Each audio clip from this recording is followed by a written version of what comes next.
नमस्कार दोस्तों। आज हम पढ़ने वाले हैं security and exchange board of India के बारे में, आईआरडीआई के बारे में और पीएफआरडीए के बारे में। तो चलिए स्टार्ट करते हैं। Securities and Exchange Board of India. Securities and Exchange Board of India is the regulatory authority for the securities market in India. SEBI was established under Section 3 of the SEBI Act 1982 under an Act of Parliament.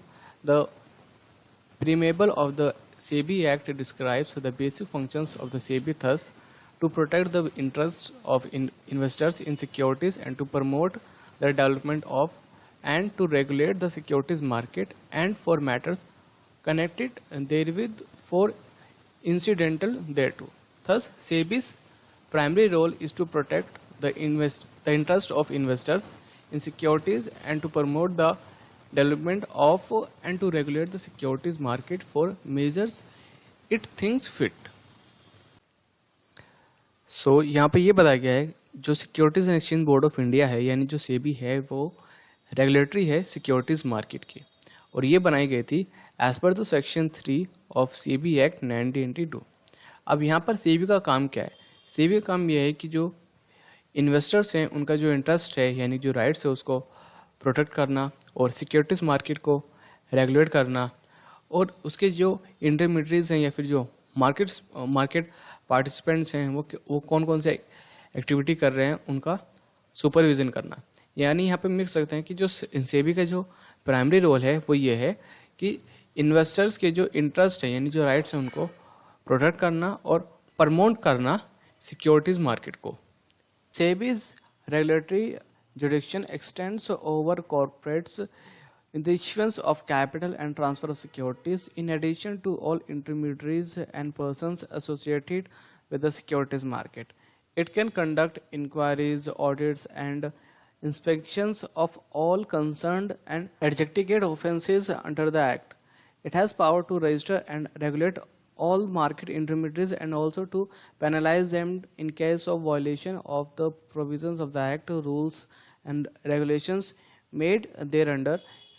SEBI has full autonomy and authority to regulate and develop an orderly securities market.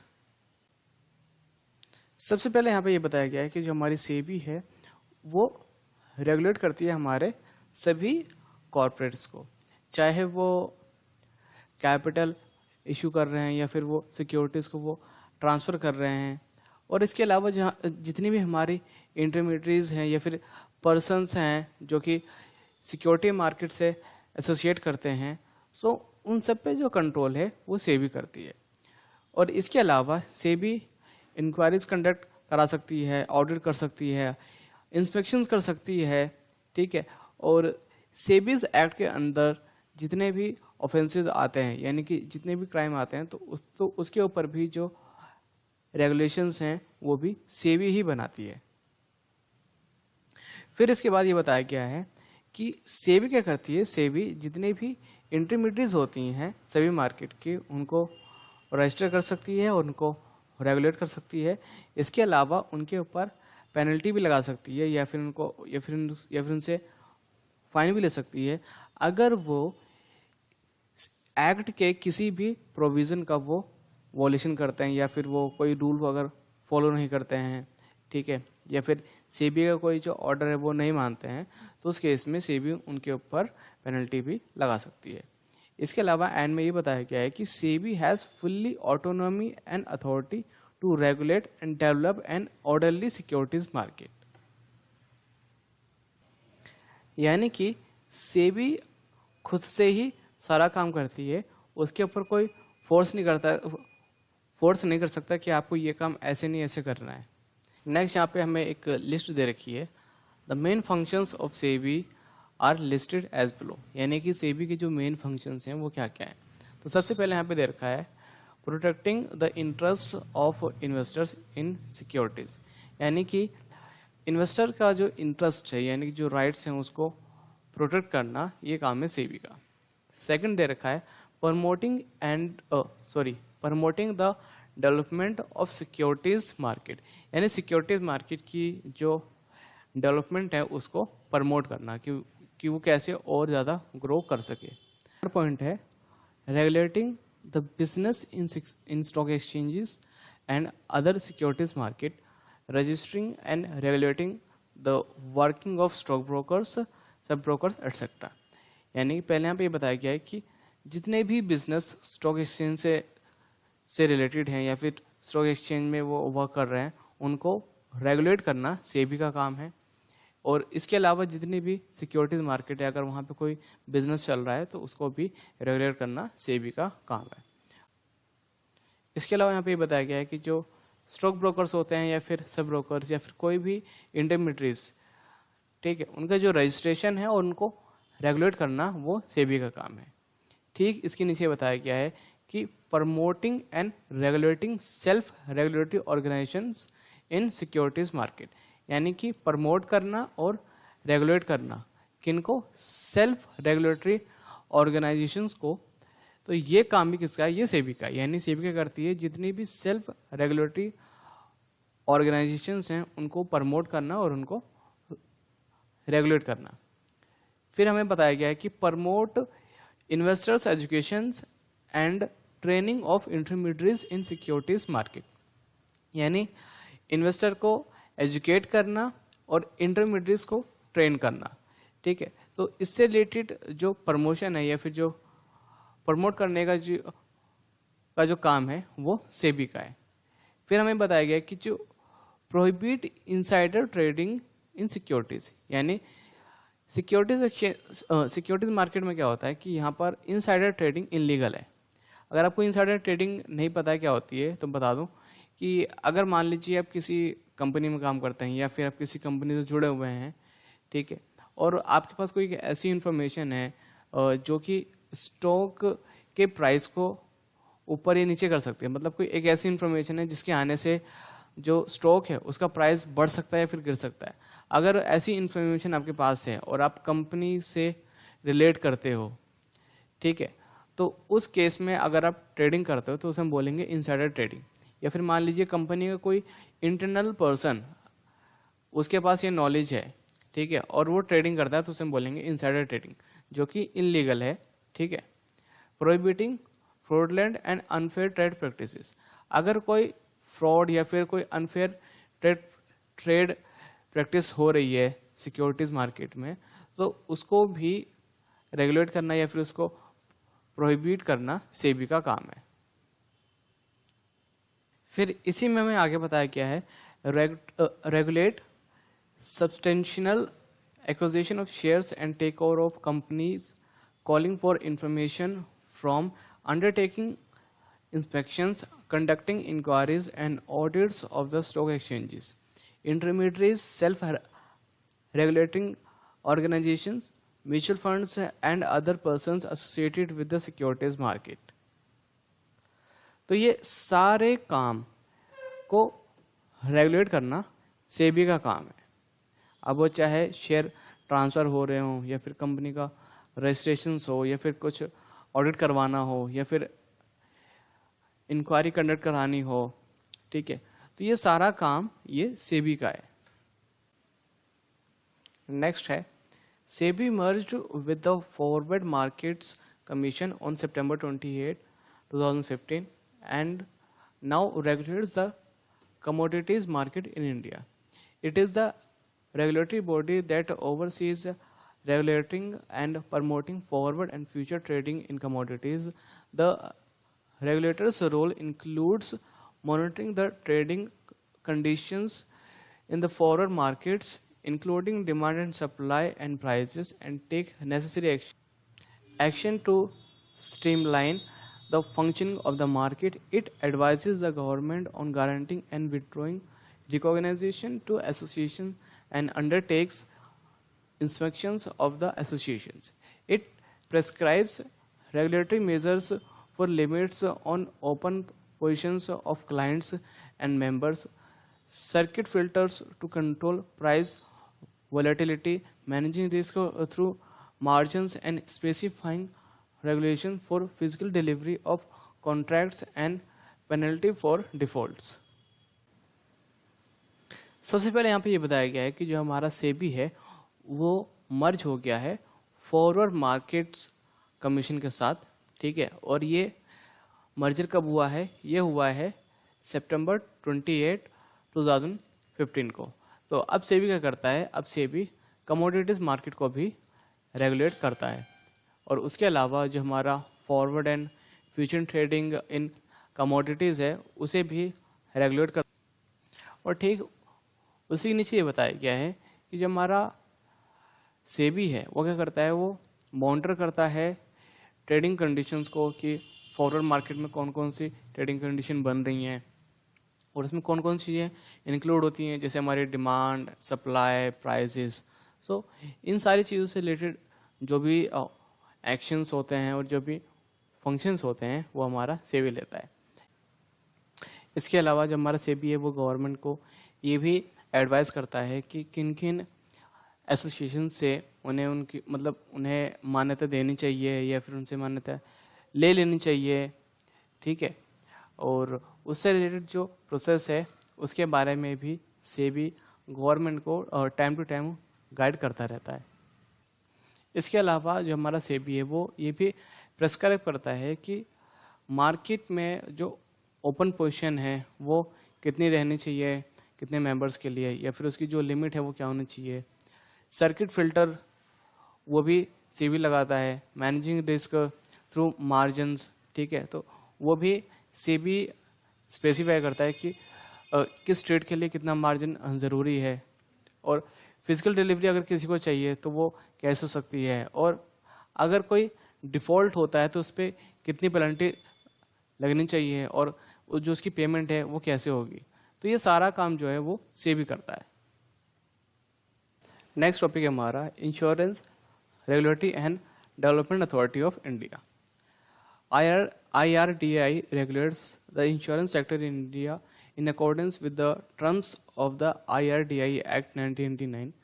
IRDAI is the licensing authority for insurance companies and defines the capital and net worth requirements for insurance companies.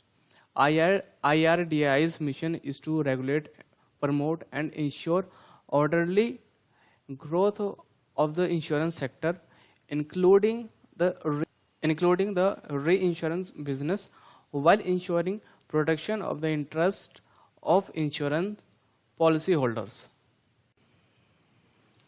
IRDAI क्या करता है? वो regulate करता है India की insurance sector को, और इसकी जो स्थापना है यानी ये एस्टेब्लिश किया गया है as per the IRDAI act 1999, ठीक है।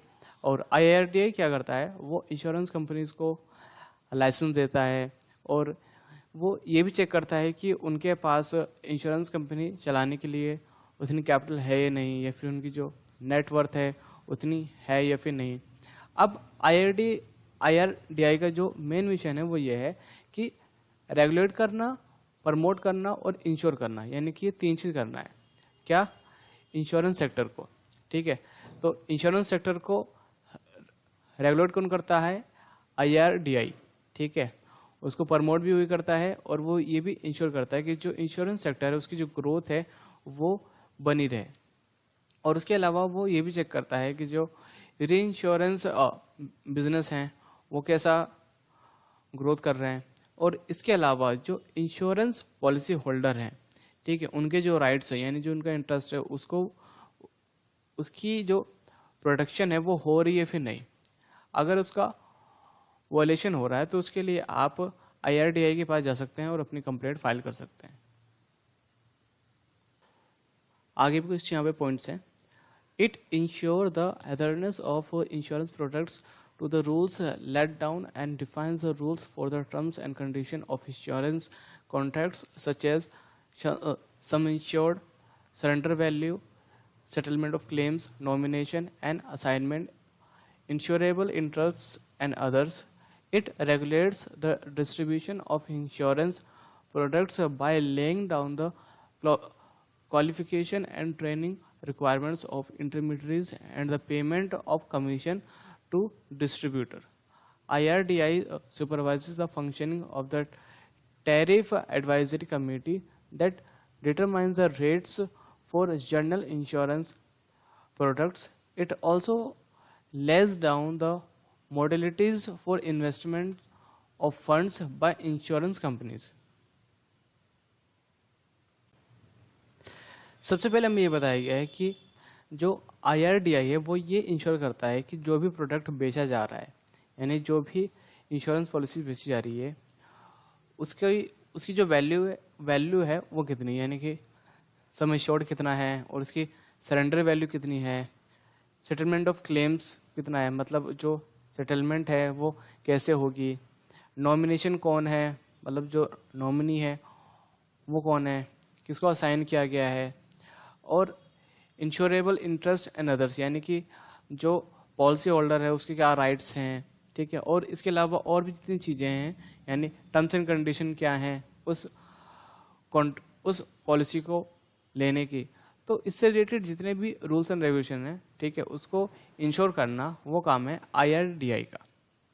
फिर हमें ये बताया गया है कि it regulates the distribution of insurance products, यानी कि IRDAI क्या करता है, वो ये देखता है कि जितनी भी इंश्योरेंस कंपनीज जो भी इंश्योरेंस प्रोडक्ट्स वो डिस्ट्रीब्यूट कर रही हैं, यानी कि सेल कर रही हैं, उसके लिए क्या वो क्वालिफाई हैं या फिर नहीं, और अगर वो क्वालिफाई नहीं है तो उनको कौन कौन सी ट्रेनिंग देने की ज़रूरत है, ठीक है, और जो मोड ऑफ पेमेंट है वो क्या है, और कितना उनको कमीशन मिलेगा, और कैसे कैसे वो डिस्ट्रीब्यूशन करेंगे।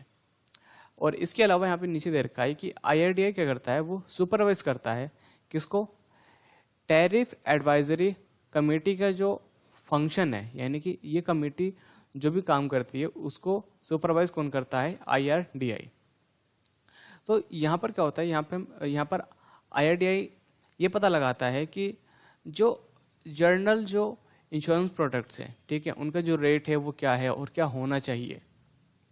और एंड में हमें ये बताया गया है, it also lays down the modalities for investment of funds by insurance companies, कि एक इंश्योरेंस कंपनीज को कौन कौन से तौर तरीके अपनाने हैं फंड को रेज करने के लिए या फिर कोई एक इन्वेस्टमेंट प्रोडक्ट लॉन्च करने के लिए। नेक्स्ट टॉपिक है हमारा pension fund regulatory and development authority. The PFRDA is the authority interested to act as a regulator of the pension sector in India under the PFRDA Act 2030. It was constituted in October 2003 with the following responsibilities: to promote old age income security by establishing, developing and regulating pension funds, to protect the interests of subscribers to schemes of pension funds and related matters. The PFRDA has been assigned the responsibility of designing the structure of funds and constitutes in the national pension system. तो यहाँ पे हमें सबसे पहले ये बताया गया है कि PFRDA जो है वो PFRDA एक्ट 2013 में रजिस्टर्ड है, या फिर हम कह सकते हैं कि इसी एक्ट के तहत इसकी स्थापना की गई है और ये बनाया गया था अक्टूबर 2003 में। अब जब ये बनाया गया था तो इसकी कुछ रिस्पॉन्सिबिलिटीज़ थी, उनमें से पहली ये है कि ये जो एक्ट है या फिर ये जो डिपार्टमेंट है वो क्या करता है, जो ओल्ड एज इनकम्स हैं, ठीक है, उनको प्रमोट करना। अब ओल्ड एज इनकम में जैसे हमारा ये पेंशन फंड है, ठीक है, तो इसको प्रमोट करना, इससे रिलेटेड जो रूल्स एंड रेगुलेशंस हैं उसको बनाना, ठीक है, और उसको प्रमोट करना विद सिक्योरिटी, ठीक है। और जितने भी सब्सक्राइबर्स हैं, यानी कि जिन जिन लोगों ने पेंशन फंड में अपना पैसा लगा रखा है, उनके जो इंटरेस्ट हैं यानी कि उनके जो राइट्स हैं उनको प्रोटेक्ट करना। यहाँ पे कुछ और भी लाइनें हैं। It is responsible for registering the various constituents such as the fund managers, custodians, central record keeping agency and trustee banks, and to define the parameters of their roles and responsibilities. The PFRDA shall deal with all matters relating to the promotion and orderly growth of the pension market, propose appropriate legislation for the purpose indicated above, carry out such other functions such may be delegated to the authority। तो सबसे पहले यहाँ पे ये बताया गया है जितने भी फंड मैनेजर हैं या फिर कस्टोडियन हैं, सेंट्रल रिकॉर्ड कीपिंग एजेंसी, सो इन सब का जो रजिस्ट्रेशन है, ठीक है, उसकी रिस्पॉन्सिबिलिटी है PRFDA की। और जितने भी पैरामीटर्स हैं, यानी कि अब इनका जो जब रजिस्ट्रेशन होगा तो कुछ टर्म्स एंड कंडीशन देखी जाएंगी कि वो लोग एलिजिबल हैं या फिर नहीं हैं, और क्या उनके रोल्स होने चाहिए, तो वो सारी चीज़ें डिफाइन करता है हमारा PFRDA। अब इसके अलावा हमें और भी कुछ पॉइंट्स अभी नीचे बता रखे हैं। तो सबसे पहले ये बता रखा है कि पेंशन फंड से रिलेटेड जो भी प्रमोशन है और जिनकी ग्रोथ है वो भी रिस्पॉन्सिबिलिटी है PFRDA की, और उससे रिलेटेड जो भी कानून है या फिर जो रेगुलेशंस हैं तो उसकी जिम्मेदारी भी किसकी है, PFRDA की। इस वीडियो के लिए बस इतना ही, मिलते हैं नेक्स्ट वीडियो में। इस वीडियो से रिलेटेड अगर आपका कोई क्वेश्चन है तो आप हमें व्हाट्सएप कर सकते हैं या फिर आप हमें मेल कर सकते हैं या फिर आप कमेंट बॉक्स में कमेंट करके हमें बता सकते हैं।